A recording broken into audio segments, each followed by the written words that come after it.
Hello friends, welcome back to my SB medicos channel. आज का topic रहेगा enema, जो कि फंडामेंटल प्रोसीजर का बहुत ही इम्पॉर्टेंट टॉपिक है। तो इस टॉपिक में मैं आपको एनीमा के डेफिनेशन, क्लासिफिकेशन या फिर टाइप्स, इसके पर्पस और कितने टाइप्स के एनीमा होते हैं उसको हम डिस्कस करेंगे। चलिए फ्रेंड्स, अपने टॉपिक को स्टार्ट करते हैं और लास्ट में कुछ इम्पॉर्टेंट पॉइंट्स हैं तो उसको आप ज़रूर देखिएगा। Now start your topic. सबसे पहले हम डेफिनेशन देखेंगे एनीमा क्या होता है। An enema is an introduction of fluid, मतलब जो एनीमा है एक प्रकार का फ्लूइड होता है into the lower bowel through the rectum, जो कि उस फ्लूइड को हम रेक्टम के थ्रू लोअर बॉवेल में इंसर्ट करते हैं for the purpose of cleansing और टू इंट्रोड्यूस मेडिकेशन और नरिशमेंट। हमारा पर्पज ये होता है कि लोअर बॉवेल को या तो क्लीन करने के पर्पज से हम इंट्रोड्यूस करते हैं एनीमा को, या फिर मेडिकेशन प्रोवाइड करने के लिए, या फिर नरिशमेंट प्रोवाइड करने के लिए एनीमा प्रोवाइड किया जाता है पर्सन को। नेक्स्ट हम बात करेंगे क्लासिफिकेशन ऑफ एनीमा, या फिर हम कह सकते हैं टाइप्स ऑफ एनीमा। जो एनीमा होता है स्पेशली टू टाइप्स के होते हैं। फर्स्ट होता है इवैक्यूएंट एनीमा और सेकंड होता है रिटेंड एनीमा। और अब इवैक्यूएंट एनीमा को अगेन डिवाइड किया गया है 3 पार्ट में, जिसमें कि इवैक्यूएंट एनीमा में 3 टाइप्स ये होते हैं: simple evacuant enema, cold enema, medicated enema. फिर अगेन डिवाइड किया गया है मेडिकेटेड एनीमा को 5 भागों में। अब वो क्या होता है उसको देख लेते हैं। Oil enema, purgative enema, astringent enema, antihelminthic enema, carminative enema. Next हम बात करेंगे रिटेंड एनीमा। अब रिटेंड एनीमा को अगेन क्लासिफाइड किया गया है 5 भागों में, जिसमें फर्स्ट है stimulant enema, nutrient enema, emollient enema, sedative enema, और लास्ट होता है एनेस्थेटिक एनीमा। अब इस क्लासिफिकेशन को हम 1 बाय 1 करके हम डिस्कस करेंगे, साथ ही साथ इसके पर्पज को भी हम देखेंगे कि ये सब एनीमा कब प्रोवाइड किए जाते हैं। यहाँ हम देखेंगे पर्पज ऑफ एनीमा, जिसमें फर्स्ट पॉइंट है to stimulate defecation and to treat constipation, जिसका एग्जाम्पल है सिंपल इवैक्यूएंट एनीमा। यानी कि हम सिंपल इवैक्यूएंट एनीमा कब प्रोवाइड करते हैं? जब कंस्टिपेशन को ट्रीट करना होता है या फिर डेफिकेशन को स्टिमुलेट करना होता है, तब हम सिंपल इवैक्यूएंट एनीमा प्रोवाइड करते हैं। नेक्स्ट हम पॉइंट की बात करेंगे to soften hard faecal matter, और एग्जाम्पल है ऑयल एनीमा। यानी कि ऑयल एनीमा हम तब प्रोवाइड करते हैं जब फीकल मैटर काफ़ी हार्ड है, तो उसको सॉफ्ट करने के लिए हम ऑयल एनीमा प्रोवाइड करते हैं। नेक्स्ट पॉइंट है to administer medication sedative enema. यानी कि एंटीसिडेटिव एनीमा तब प्रोवाइड करते हैं जब किसी पर्सन को नींद नहीं आती है, उस टाइम ये एक मेडिकेशन के रूप में उस पर्सन को प्रोवाइड किया जाता है थ्रू द रेक्टम। नेक्स्ट हम पॉइंट की बात करेंगे to protect and soothe the mucous membrane of the intestine and the check diarrhoea, जिसका एग्जाम्पल है इमोलेंट एनीमा। इमोलेंट एनीमा हम तब प्रोवाइड करते हैं जब डायरिया जैसा कंडीशन डेवलप होता है, तो डायरिया को चेक करने के लिए, या फिर जो इंटेस्टाइन की म्यूकस मेम्ब्रेन होती है उनको प्रोटेक्शन प्रोवाइड करने के लिए इमोलेंट एनीमा प्रोवाइड किया जाता है। नेक्स्ट पॉइंट की हम बात करेंगे टू डिस्ट्रॉय इंटेस्टाइनल पैरासाइट्स। यानी कि जो भी इंटेस्टाइनल पैरासाइट्स होते हैं, जैसे कि हुक वर्म होता है, पिन वर्म होता है, इन सब पैरासाइट्स को किल करने के लिए, डिस्ट्रॉय करने के लिए जो एनीमा प्रोवाइड किया जाता है उसका नाम है एंटीहेलमिंटिक एनीमा। नेक्स्ट पॉइंट है टू रिलीव गैसेस डिस्टेंशन। अगर गैस की प्रॉब्लम होती है या एब्डोमिनल डिस्टेंशन का कंडीशन देखने को मिलता है, उस दौरान कार्मिनेटिव एनीमा प्रोवाइड किया जाता है। यानी कि गैस से रिलीफ पाने के लिए पर्सन को कार्मिनेटिव एनीमा प्रोवाइड किया जाता है। नेक्स्ट पॉइंट की बात करेंगे to administer fluid and nutrients. यानी कि किसी पर्सन के बॉडी से बहुत ज़्यादा फ्लूइड लॉस हो जाता है, उस दौरान हम रेक्टम के थ्रू न्यूट्रेटिव एनीमा प्रोवाइड कर सकते हैं। Next to relief inflammation. Inflammation को रिड्यूस करने के लिए एस्ट्रिंजेंट एनीमा प्रोवाइड किया जाता है। Next to induce peristalsis. यानी कि पेरिस्टालसिस मूवमेंट अगर लो है, डिक्रीज है, तो उसको इंड्यूस करने के लिए परगेटिव एनीमा पर्सन को प्रोवाइड किया जाता है। नेक्स्ट पॉइंट की बात करेंगे, to stimulate a person in shock and collapse. अगर कोई पर्सन शॉक की कंडीशन में चला जाता है या कोलैप्स का कंडीशन देखने को मिलता है तो उस दौरान स्टिमुलेंट एनीमा प्रोवाइड किया जाता है।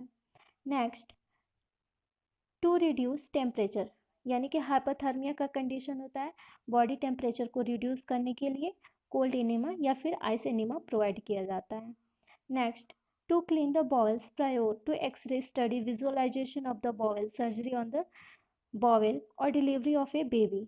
एग्जाम्पल है सेलाइन एनीमा, यानी कि सेलाइन एनीमा तब प्रोवाइड करते हैं जब बॉवल को क्लीन करना होता है या फिर बॉवल जो होते हैं उनका अगर विजुअलाइजेशन करना होता है, अगर किसी टाइप का ऑब्स्ट्रक्शन बॉवल में देखने को मिलता है तो उस दौरान हम क्या करते हैं, सेलाइन एनीमा का यूज किया जाता है। या फिर बेबी जब बेबी डिलीवर होता है उस दौरान भी हम सेलाइन एनीमा का यूज कर सकते हैं।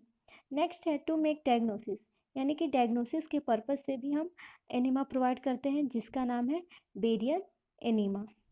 Next, to establish regular bowel function during a bowel training programme. ये देखने के लिए भी एनीमा प्रोवाइड किया जाता है कि उसका प्रॉपर रूप से बॉवल फंक्शन हो रहा है या फिर नहीं, यानी कि बॉवल फंक्शन नॉर्मल है या फिर अबनॉर्मल है, तो उस कंडीशन में भी एनीमा प्रोवाइड किए जाते हैं उसको चेक करने के लिए। Next, to induce anaesthesia, anaesthesia को इंड्यूस करने के लिए एनेस्थेटिक एनीमा प्रोवाइड किया जाता है। नेक्स्ट हम बात करेंगे कंट्राइंडिकेशन, यानी कि कौन से ऐसे कंडीशन होते हैं जिनमें एनीमा प्रोवाइड नहीं कर सकते हैं, जिसमें फर्स्ट पॉइंट है लूज स्फिंक्टर, यानी कि अगर जो स्फिंक्टर है जो एनल के पास जो स्फिंक्टर लगा होता है अगर वो लूज है तो उस दौरान हम एनीमा नहीं प्रोवाइड कर सकते हैं उस पर्सन को।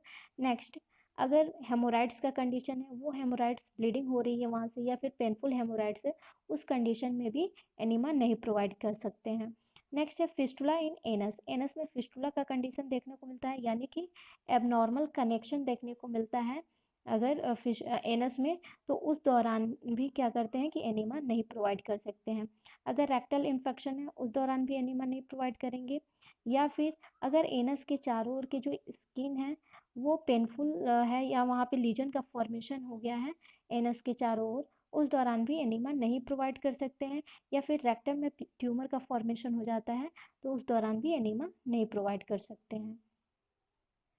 नेक्स्ट हम बात करेंगे आर्टिकल्स, यानी कि कौन कौन से आर्टिकल्स का यूज किया जाता है जब भी एनीमा का प्रोसीजर अप्लाई किया जाता है, जिसमें फर्स्ट है एनीमा, यानी कि according to patient condition, patient का कंडीशन क्या है उसके अकॉर्डिंग हम एनीमा को सेलेक्ट करते हैं, एनीमा को प्रिपेयर करते हैं, तो एनीमा होना चाहिए।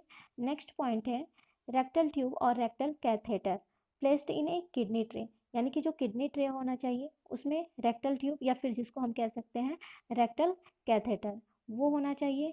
मेकिंग टॉस और टॉवल होना चाहिए, जो वाटर सॉल्युबल जेली होना चाहिए या फिर वैसलीन होना चाहिए जो कि लुब्रिकेट करने के लिए जो रेक्टल कैथेटर है उसके टिप को लुब्रिकेट करने के काम में लाया जाता है। नेक्स्ट, हॉट या फिर कोल्ड वाटर होना चाहिए जग में, या फिर सॉफ्ट जेली होना चाहिए बॉटल में, पेपर बैग होना चाहिए, स्पेसिमेन बॉटल्स होना चाहिए, बेड पेन होना चाहिए, टॉयलेट ट्रे होना चाहिए, और साथ ही साथ जो बेड होता है पेशेंट का उस बेड के पास एक आईवी स्टैंड भी होना चाहिए। नेक्स्ट अब हम बात करेंगे प्रोसीजर, यानी कि जब भी एनीमा का जो प्रोसीजर होता है वो कैसे कैसे हम स्टेप बाय स्टेप कैसे कंडक्ट करते हैं, जिसमें फर्स्ट पॉइंट है वॉश हैंड्स, यानी कि कोई भी प्रोसीजर अप्लाई करने से पहले सबसे पहले अपने हैंड को वॉश करना चाहिए ताकि कोई भी इन्फेक्शन का खतरा वहाँ पे ना हो सके, तो सबसे पहले हम अपने हैंड को वॉश करेंगे। नेक्स्ट पॉइंट है वियर ग्लव्स, खुद को भी प्रोटेक्शन प्रोवाइड करने के लिए ग्लव्स को वियर करेंगे। Next point prepare the solution at the required temperature, यानी कि जो एनीमा का जो सॉल्यूशन है एक टेम्परेचर के अकॉर्डिंग उसको हम प्रिपेयर करेंगे। साथ ही साथ add 30 ml of a soap jelly to 600 ml of water, यानी कि 600 ml वाटर में 30 ml सॉप जेली को हम ऐड करते हैं। Next, hang the can with the solution on the stand, उसके बाद उस सॉल्यूशन को प्रिपेयर करके उसको हैंग आउट करते हैं, यानी कि स्टैंड पे उसको लटका देते हैं। Adjust the height at 45 centimetre from the anus. और जो सोल्यूशन की जो हाइट होनी चाहिए एनस से कम 45 सेंटीमीटर की हाइट पे होनी चाहिए। Next, attach the rectal tube to the tubing. उसके बाद रेक्टल ट्यूब को ट्यूब से अटैच करते हैं। लूजन द स्क्रू, जो इसमें स्क्रू लगे होते हैं बॉटल में, उसको हम लूज करते हैं। उसके बाद क्या करते हैं, let small amount of fluid run into the kidney tray. उसके बाद जब हम स्क्रू क्लैंप को लूज करते हैं तो उसमें से थोड़ा बहुत वाटर को हम किडनी ट्रे में बाहर निकाल देते हैं, ताकि जो भी उस पाइप में या जो भी बॉटल्स में जो बबल का फॉर्मेशन हुआ होता है वो बाहर निकल जाए। Regulate the flow. उसके बाद जब बबल्स को बाहर निकाल देते हैं तो उस फ्लो को फिर हम कनेक्ट करके रेगुलेट करते हैं। Solution bye adjusting the screw clamp. उसके बाद जो स्क्रू क्लैंप होता है उसको फिर हम वहीं पे एडजस्ट कर लेते हैं। Next, lubricate the tip of the rectal tube about 2 to 4 inch. उसके बाद जो रेक्टल ट्यूब का जो टिप होता है उस टिप को हम क्या करते हैं, 2 से 4 इंच तक लुब्रिकेट करते हैं, मुलायम करते हैं। Next, separate the client buttocks to visualise the anus clearly. उसके बाद क्लाइंट के बटक को हम क्या करते हैं, सेपरेट करते हैं, ताकि जो एनस है वो क्लियर रूप से दिखाई दे सके। And insert the tip 8 to 20 centimetre gently. उसके बाद जो रेक्टल ट्यूब का जो टिप है उसको 8 से 20 सेंटीमीटर जेंटली रूप से इंसर्ट किया जाता है। While the client exhale a deep breath. और जब भी इंसर्ट किया जाता है तो हम क्लाइंट को एडवाइस करते हैं डीप ब्रीथ लेने के लिए। Next, continue the fluid administration to give. और उसके बाद जो फ्लूइड होता है उसको कंटिन्यू एडमिनिस्टर किया जाता है। Next, temporarily stop the procedure. कुछ टाइम के लिए प्रोसीजर को स्टॉप करते हैं, ताकि अगर पेशेंट अगर डिस्कम्फर्ट फील करता है तो उस डिस्कम्फर्ट को हम दूर कर सकें। Next, gently remove the rectal tube. जब प्रोसीजर ख़त्म हो जाता है तो हम जेंटली रूप से रेक्टल ट्यूब को हम रिमूव कर देते हैं। Next, discard the rack pieces in the paper bag. उसके बाद जो भी रेक्टल ट्यूब है उसको हम किडनी ट्रे में रख कर डिस्कार्ड करते हैं, और जो उसके पीसेज है रैक पीसेज जो होते हैं वो पेपर बैग में डिस्कार्ड कर देते हैं। नेक्स्ट, यहाँ पे बहुत ही इंपॉर्टेंट पॉइंट है जो कि एग्ज़ाम के पर्पज़ से काफ़ी इंपॉर्टेंट है। एग्ज़ाम में बहुत बार ये क्वेश्चन पूछा जाता है। तो यहाँ पे इम्पोर्टेंट पॉइंट ये है, साइज ऑफ रेक्टल ट्यूब या फिर साइज ऑफ कैथेटर ट्यूब। तो जो रेक्टल ट्यूब होता है एडल्ट में उसकी जो साइज होती है रेक्टल ट्यूब की 22 फ्रेंच की होती है। और स्कूल एज जो चिल्ड्रन होते हैं उनका जो रेक्टल ट्यूब की जो साइज होती है 14 से 18 फ्रेंच का होता है। और इन्फेंट में जो कैथेटर यानी कि जो रेक्टल ट्यूब का जो साइज होता है वो होता है 12 French. Next, position for enema.